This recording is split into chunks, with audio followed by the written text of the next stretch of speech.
It is another episode of the Two Big Guys in Grover podcast, coming to you live from a quarantine location in Tracy, Missouri, and from Old McDonald's Farm. He is here, the one, the only Wrangler National finalist, PBR World finalist, Joe Frost, joining us by phone from a busy barnyard somewhere in Utah. Yeah, Wranglette, Utah. There you go. How are you, buddy? Doing pretty good. I'm just out here taking care of calves and cows. Kind of been my everyday thing since mid-February. I had a calf born yesterday that I guess, for lack of a better word, maybe there is a better word. He was handicapped physically and probably mentally. I don't think he was ever going to be able to stand up or make much of anything. But we've got several cows that have had sets of twins, and so we just keep them in the corral. And whenever we have something like that happen or calf die, then just take and put that calf on that cow. But that's a little more of a process than what it sounds like. And a lot of people skin the calf that died and then put that hide over the new calf. But if you can just tie them up and hobble their feet together with a baling twine and let them nurse for about 24 hours within that calf. That calf smells just like he's supposed to her, and she'll take him. So I got her haltered and tied in the barn here and got him in there, but he's bellowing because he knows his actual mom's over on the other side of the corrals. It sounds like a little ticked off right now. It sounds like what you said the other day. Everybody wants to be a cattle rancher until it comes time to do some cattle ranching. To start ranching the cows, yeah. Well, that just proves the fact that some people are shut down during the coronavirus, but the farmers and ranchers of our country are not. The things really haven't changed at your place, have they? No, they haven't. It just gave us more of a reason not to have to go to town, and we didn't want to go anyway. But yeah, I know the cows still need fed, and that's the one thing. I mean, in times like this, the food production doesn't cease. We can't just stop and go in, but we don't really have to either. You can just stay out, and you're still quarantined out, doing your own thing. Well, and that's, I think, of most of America. I'm going to say most because really and truly, farmers and ranchers, I think they said, are like less than 1% of our total population. So that 1% or less than 1%, I think, is what the dairy farmer. Maybe it's just dairies, but when you say food doesn't stop, for most people, the only reason food stops is when they stop to get their food. They don't understand the process, and what you just explained is the process of, like, my wife's family and what they've done, and they're ranchers and they're on the cattle production side. You made it sound super easy that you're just marrying up that newborn cow that's got a set of twins, and so you made that sound so simple, after having one abort, and it's not that simple, man. I mean, because you've just put a couple hours into that process, and you're going to continue to think about it for the next 2 or 3 days to make sure she is milking and to make sure that everything is going as it should, because ultimately you want her to raise the best calf she can. But it's going to take even more than that, because we're going to have to, as soon as she claims this calf, then we're going to take it and turn it out in the field, and you got to keep a pretty close eye on her for several days, just to make sure she don't lose him. And sometimes these cows actually lose their own calf. I mean, we've had Josh and I've got our cows here. We've got about 100.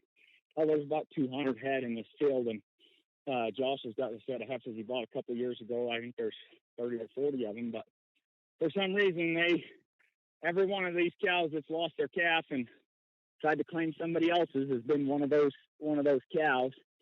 And so it's been like we got 3 pens here that have been full for the last week. Just have them in there hanging out with their calf, and then like yesterday had 2. We have 3 of them that have done this. That had a twin calf, had a calf die or something. And I took a twin calf and put on that cow, and had them in the corral here for probably 36, 48 hours of coming out twice a day and making sure the calf's nursed and leading the cow from water back to where we're feeding her. And then you got to, then they go wander off, and then they check every fence, and then they're out, and then you're going back to check fences. So it's it's the same process. And you got to drive around out there, and you'll find find a cow that's got a tight bag and Yeah. and that hasn't been nursed, and she's wandering around bellering looking for her calf, and Hey, he's laying down on the other side of the field all ganned up and hungry, thinking she's going to come back and get him, but she forgot where she put him. And that person on the other end, all they know is they pulled through McDonald's and they got a burger. They have no idea Joe Frost is working his butt off out there well, right now. Joe, this brings up an issue that we talk about constantly about bull riders, and some bull riders are city kids that never been on a horse. We were just talking with Trey Benton. We were talking about some guy he rides with, and they were talking about going to the NFR, and the guy had never been on a horse. It's like, I got to learn how to ride a horse if I. But I mean, this goes to show, some of you guys are engrossed and it's your livelihood, the rodeo, the ranch world, and all that kind of stuff. And, it's amazing to hear. Yeah.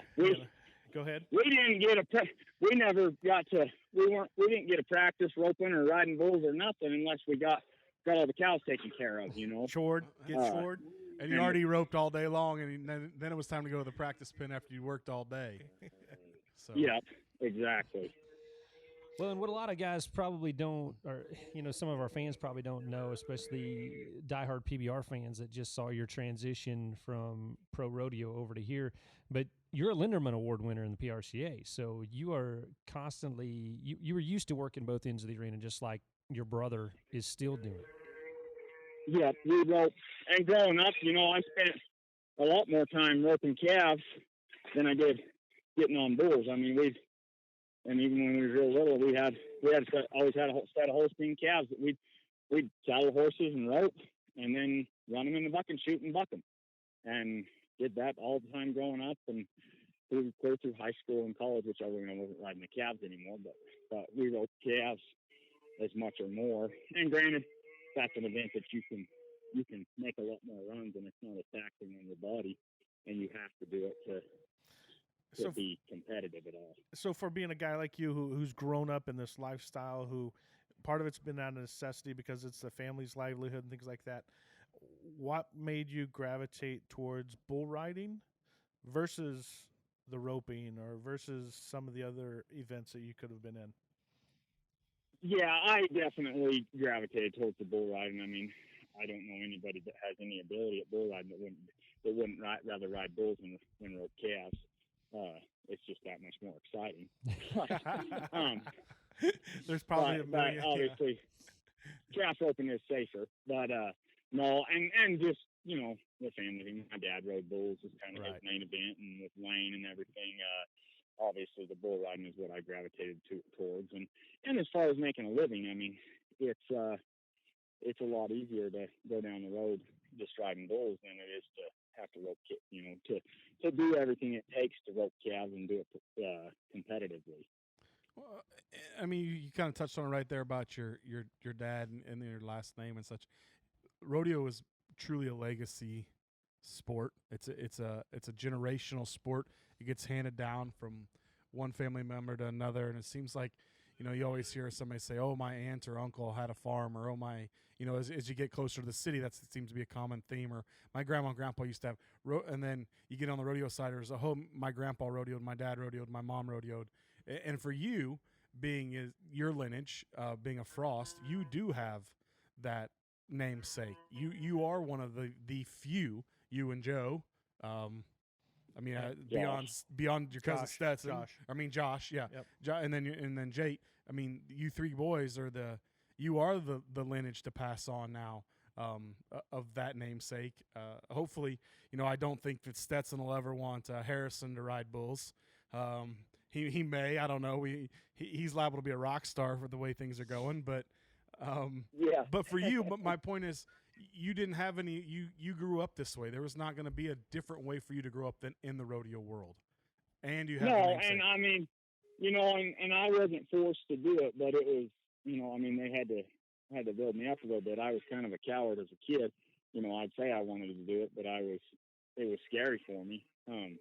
But it was what I wanted to do, and not only the bull riding part of it, but the farming and ranching part of it. I mean, I'm just as happy out driving the tractor, cutting hay, or out here taking care of these calves as I am at a Built Ford Tough event, or not Built Ford Tough, Unleash the Beast, or at the NFR, I get just as much a thrill out of all of that. So along that line, does it? It's the obvious question, or some of the obvious things that, I think are out there, that is being a Frost. What kind of pressure comes with that? Have you felt that pressure either growing up early in your career or even right now in your career? What is that like from your point of view? I don't know. That's a hard question. Is I it? get it asked a lot. But I bet you do. I don't know any different. Right. I've had it my whole life. So I guess it's just something, and this brings up another topic we'll get into later on in the conversation, but I've been working with dogs, training dogs. And speaking of the pressure thing, a lot of the training on these dogs is done by putting pressure on them. With some dogs, they can take a lot of pressure. In fact, they don't respond to anything but a heavy amount of pressure. Right. Other dogs are very soft. Great analogy, dude. Yeah. But I've got this dog, this outside dog I'm training for some guys, and she's very strong on the stalk, very aggressive, but super tender and soft to me. I mean, the slightest growl or raising my hand, and she'll give me a mile. But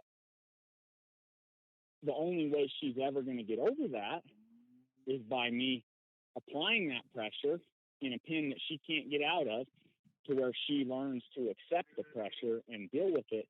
And it's been amazing since I've started looking at it that way with her, is all of the little ticks and issues she had outside of working the stalk have went away as soon as I have started applying pressure and teaching her to accept the pressure and handle the pressure versus avoid it. Yep. And so I think that's kind of the way that I've taken the whole thing with the name is it's just been pressure I've had to deal with my whole life. And so to me, I don't even look at it as pressure anymore. It's who I am. It's what I've always had, and it's just part of it. Well, so it, goes right in with it. Right. I ask you that because I kind of had a back-end loaded statement that I wanted to bring out. I can't remember if it was Justin McBride. It was your very first event, and I remember walking across the catwalk up top over the chutes and kind of eavesdropping. And I want to say it was Justin and CBS production. Craig. Yeah. I think it was just them two, maybe. But it was McBride that said, I heard him say, they were talking about you, about coming up and all that kind of stuff. And I want to say it was Justin that said, listen, Joe has the lineage or has the family pressure, but I'm here to tell you, Joe's going to make his own legacy. And I thought that was a great compliment for you. Obviously they were referring to, you've had your own success. This isn't, Lane Frost has such a legacy and has such a history and all that kind of stuff, and you do carry that name. But I thought that was an amazing statement, just to kind of say, hey, dude, just wait. This cat's got his own legacy. He's writing his own. So, and that's so. I just didn't want you to. And you have to, but that's and it's a fine line that you're flirting with all the time. Of, you can't take offense to, because it don't matter who it is that you talk to, that gets brought up. It'll always be there. And if you get soured to it, pretty quick, you're going to forget all about what your job is. And if you're so worried and pissed off all the time that everybody's still referring, back to the Lane thing, then how hard is it going to be for me to go ahead and do my job? It's got to be something that I just accept and roll with it. Well, when you win your PBR finals, or when you win the gold buckle, they'll be saying, it'll be the same thing, and your children are going to have to deal with that too. So, and the good thing is you've been through it, so you're going to know how to compare, to talk with your children and probably your nephews and all that kind of stuff, assuming Josh and Jake move on and begin families. But so and another thing too is it's a positive thing, but it ain't like I'm cousins with the Tiger King. Well, I don't know, man. That's true. That statement right there might be the statement of the whole. True. If you were the cousin of the Tiger King, you might be one popular dude right now. Don't discount that. Yeah, but you know, you're not. When someone says that, you're not ashamed if they're wanting to talk about Zane Cross. Well, I'm just glad you said I'm not the husband of the Tiger King. Yeah, that might even be worse. Let's talk about the jump that you made from rodeo to the PBR. Was it Reno, Nevada? Was that the first velocity event that you won? Or was it Oakland? No, Oakland, California. Oakland, California. Okay, because I remember I announced that event. There was the first event that I entered. That's right. The first event you entered was event I'd that's ever right. entered. You won it. Then you still went to Reno the next week. I think you you placed at Reno before you got to go on Then he came tour. to St. Louis. Wasn't St. Louis your first one? Yeah. Yeah, it was, and I actually could have went. Was supposed to actually go to Glendale, but I tore my groin at Denver's velocity event, and so I was actually out for a couple of weeks, and so then the first one back was St. Louis. That's right. Yeah. That's right. Because for us, we sat down. I remember sitting down in St. Louis. We had dinner that night. It was us and you and Teal and Stetson and Kobaba, and it was just such a different feel. And I say different in a good way because that was your first event up, and yet it was such old hat. Everybody that sat there, nothing was out of the norm. It was just nice having you here. What made you make that decision on that transformation from Pro Rodeo to the PBR? What was the deciding factor there? For me, it was a lifestyle change. We just talked about this all morning. I've got 150 head of cows, and I love that job that I have too. And I've got a wife, and I got a baby on the way. And I didn't have a baby on the way when we made that decision to switch, but I knew it was probably coming. And I wanted to basically change the way I made a living. I didn't want to be gone 200 plus days out of the year. I wanted to be able to be gone on the weekend and be home during the week. And knowing that I'm 28 years old, I've got less of my career left than what I've completed. And I need to start getting things set up to where the day that I get done riding bulls or decide I don't want to ride them anymore, I can actually just not get on the next day because I have another way to make a living. Right. And I don't have to go make a living working for somebody else. I want to be able to do it for myself. Did you feel any of that what was the biggest difference in, especially coming to the UTB, that maybe you weren't expecting when you walked in the first couple times? I really didn't know what I was going to expect, but I did know that there would be a transition. I didn't doubt my riding at all, but I knew there would be a transition, and there was, of actually getting on, knowing that every time you get on, if you can make the whistle, you're going to be 85 or better, and you're never going to have to go. You're never going to get a bull that you just ride for 75 points. And I'm not putting the PRCA down in any way, shape, or form, but that's one of the problems, is because they're so spread out and there's so many rodeos going on at the same time. And it doesn't matter what stock contractor it is, they're the very best in the world. They have a bottom end of their pen. Mm-hmm. And whether their pen's 85 points or the bottom end 65 points, there's a bottom end to everybody's pen. And so a lot of the time, you do got to makes the drawing a bigger aspect in the ability to make a living. And on top, but also when you're getting on, knowing you better be on you're going to get the job done, that's a little more challenging, but I also feel like it elevates you. I mean, that's only going to make your riding better when you start knowing that you have to expect the best out of yourself every time. I think it's only going to make you better. And I felt like I was at the point where I was just starting to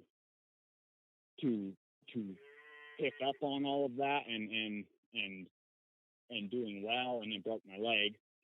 And then a little early and broke it again, and then ended up with blood clots in it. And so now I'm still on the mend. And at least the coronavirus showed up and shut a while, so I can get healed up, and maybe I'll be back going when they get back going. Yeah, we've talked about that, haven't we? I mean, we were just talking with Sage. We've talked to several other guys, and it seems like it's a pretty, it's a good benefit. You know, finding the silver lining in it. It's people will come back. People will come back better, and and that was, and I know it had to be heartbreaking for you at the World Finals, but boy, for all of us that are Joe Frost fans that couldn't wait to see you return, and then for that to happen at the World Finals was just, I mean, you talk about taking the air out of the balloon of all your fans right there of watching you go down again. But when is the comeback date for you? What are they talking? So it all depends, and it's kind of an odd deal. So what I'm dealing with right now is, after I broke my leg the second time, it was so sore that for about 10 days I couldn't even wiggle my toes, just because it was that painful. And because of that, I ended up with a bunch of blood clots forming in that leg. And so, and I've had them before. This is actually the third time that I've had the blood clots. But they said 3 months on the blood thinners will probably do it, which that actually lined up just right to when my leg was going to be healed. I think it added like 2 weeks total, so it wasn't a big deal. Well, I come back in for the ultrasound, and hell, it didn't look no better than it did the first day I went in there 3 months ago. Oh, no. And so I'm like, holy shit, like, there we go again. They're like, you know, if you was just a quote unquote normal person, somebody who just working, who wasn't needing to get healed up so we could get back on bulls, we just put you on blood thinners until you come back in 90 days. But he said, where you're needing, if you get healed up sooner, it would be very beneficial for you to be off of blood thinners. We'll check you every 30 days. And so after the next set of 30 days, when I went back in, them clots had dissolved tremendously down to where I just had some behind the knee left.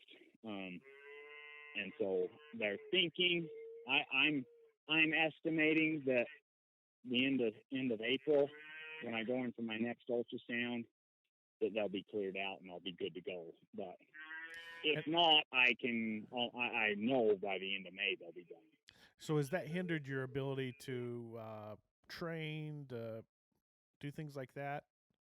Only in the way of, like, I just got to be careful, because the big risk on those blood thinners is internal bleeding or brain bleeding. You know, if I was to get hit in the head, or even, you got to pay attention, you bonk your head hard enough, you brain bleed, and it'll kill you. Right. Yeah. Kidneys just got to be careful, you know. And so I haven't been able to get on any practice bulls or anything like that, but I can ride a horse, and really, lifestyle wise, it doesn't really change much. Hey, you realize cattle ranching's pretty rough sometimes, right? Yeah, it can be. So that's why I say you got to be careful. Hey, I got a question for you. How's the old chicken herd doing? They're doing good. I need to put a few posts up. I've been getting a lot of requests about them, but I've been so busy working dogs that I just been feeding the chickens and eating their eggs. Do you use the dogs on the chickens at all? I mean, do you use them to help start? You know, I haven't, just for the fact that I've got sheep and goats, and you know, my whole thing with the dogs is to make cattle dogs, and I need them to have bite, and I'll let them bite the sheep and goats, but I don't really want them biting my chickens. The only thing I use those chickens for, I actually sanction them completely off the chickens. I don't want my dogs to have any interest in the chickens, because, I mean, unless someone was to bring me a dog and say, hey, I want this dog to herd my chickens, I would want them dogs the same as cats. I would want them to look at them as not a herding animal. I would want them to have no interest in them whatsoever. I don't want them gathering cattle or sheep or something and see a chicken and get distracted. Staying busy, aren't you? I know one. You as busy as you are outside, we noticed the other day you made a post that you were kind of busy inside, weren't you? Yeah, a little bit. We're getting ready for the baby. She's not due till July, but my wife's super ambitious, and she's the opposite of a procrastinator. So, like I told her, I said, I think we could probably get this nursery ready on July 13th, the day before she's due, but she wanted to get on it right now. So she got the room painted and done all that, and I helped her move some stuff around, and we got the crib put together. So I guess it will be nice, because come July, when she's laying there just wanting to get it over with, we ain't have to worry about getting anything ready. So. I thought the kennel post was pretty funny. Yeah.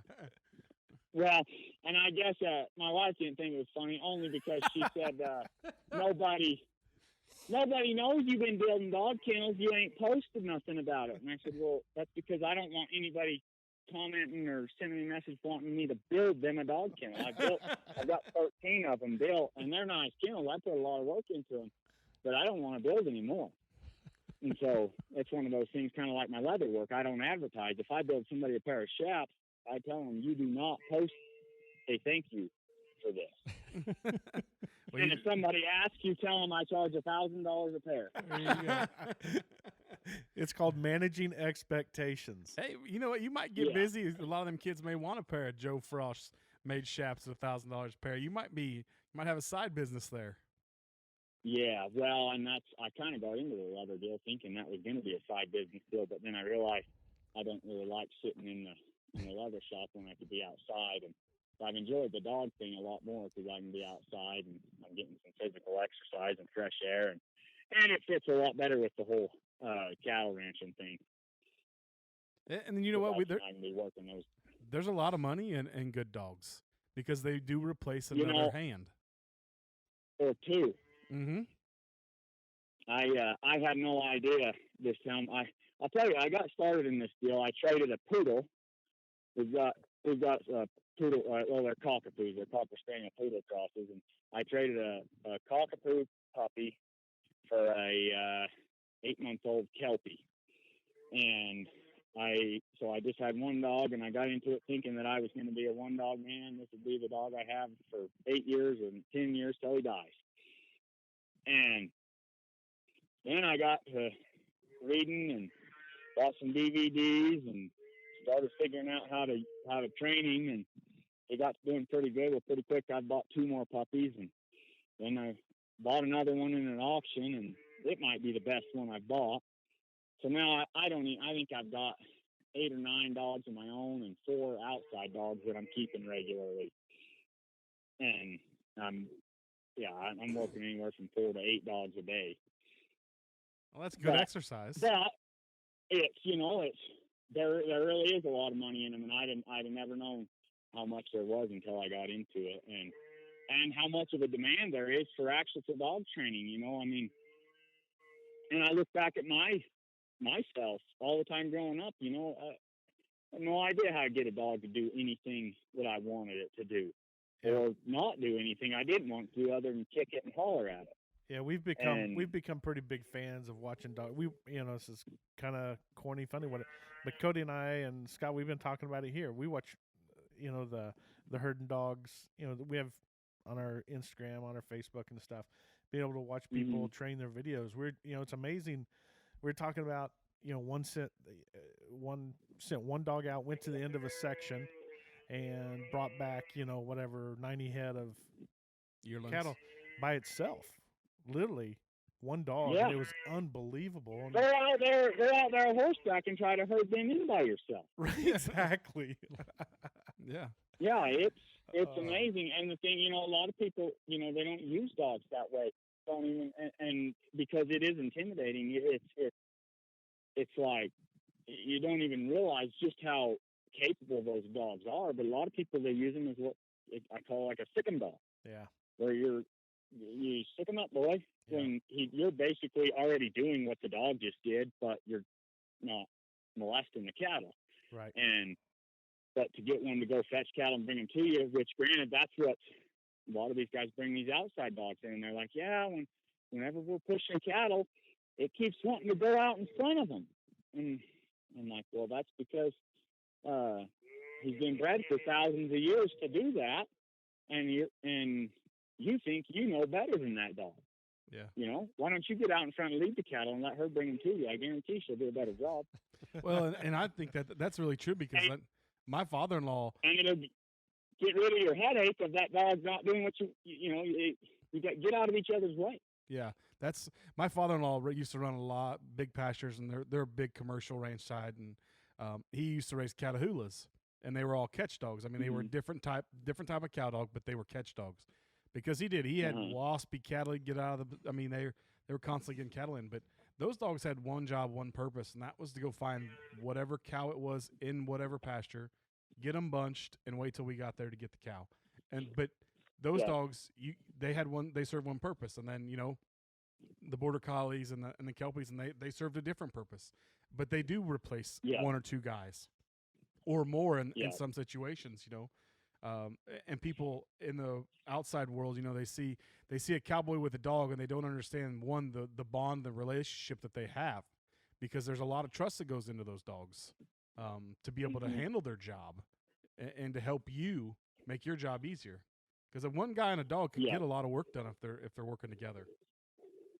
Oh yeah, no, it's incredible just how much, and you wouldn't know it or believe it until you've seen it, because it's crazy. It's been a big eye opener to me, and then honestly, learning how to train them and how to talk to them. I mean, the biggest problem I think a lot of people have, and that I have for the longest time, is trying to talk to that dog like it's a human. Yeah. And talk to him like he's a dog, and he'll understand you. A lot of what I do is how I train him comes off of basically teaching him what's wrong, and I use several different sanctions or levels of sanctions to tell him that. And the biggest one is a growl. I growl at him, and that dog knows that from the time he's shortly after he's born. His mother will growl at him, and you watch a dog, you take any dog, growl at him, and he looks at you like, wait, what did I do wrong? And then pretty quick, they just start figuring things out with the whole pressure and release. When there's pressure on them, they're sitting here thinking about what they should be doing. And as soon as they do it right, or do what you wanted, release the pressure. And it's amazing how smart they are. They pick it up fast. Yeah. I'm going to tell you right now, this is going to be part one of a two-part series. I know, we got to come back Joe, to Joe, because this has been one of the most entertaining interviews that we've had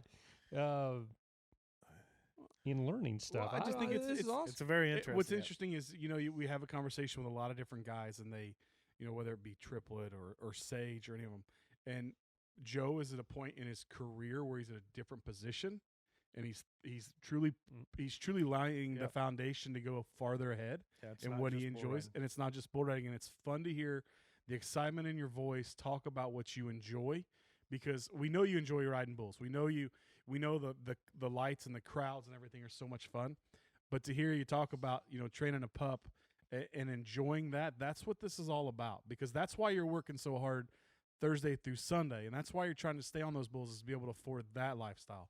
And that's what's neat. Yeah.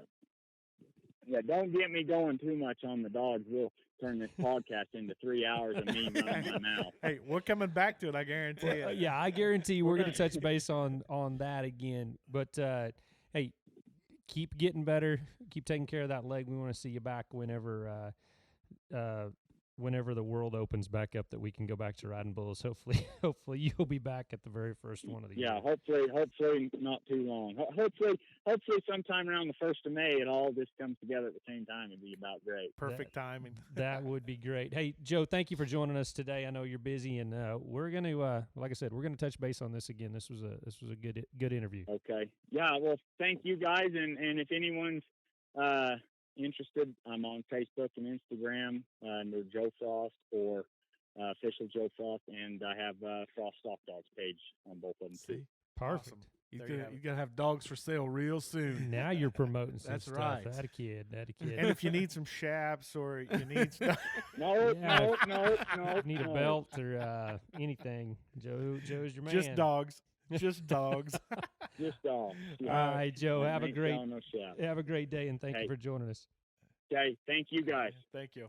Thank you, everybody. This is another great episode of the Two Big Guys in Grover podcast. Keep joining us. A lot more coming up.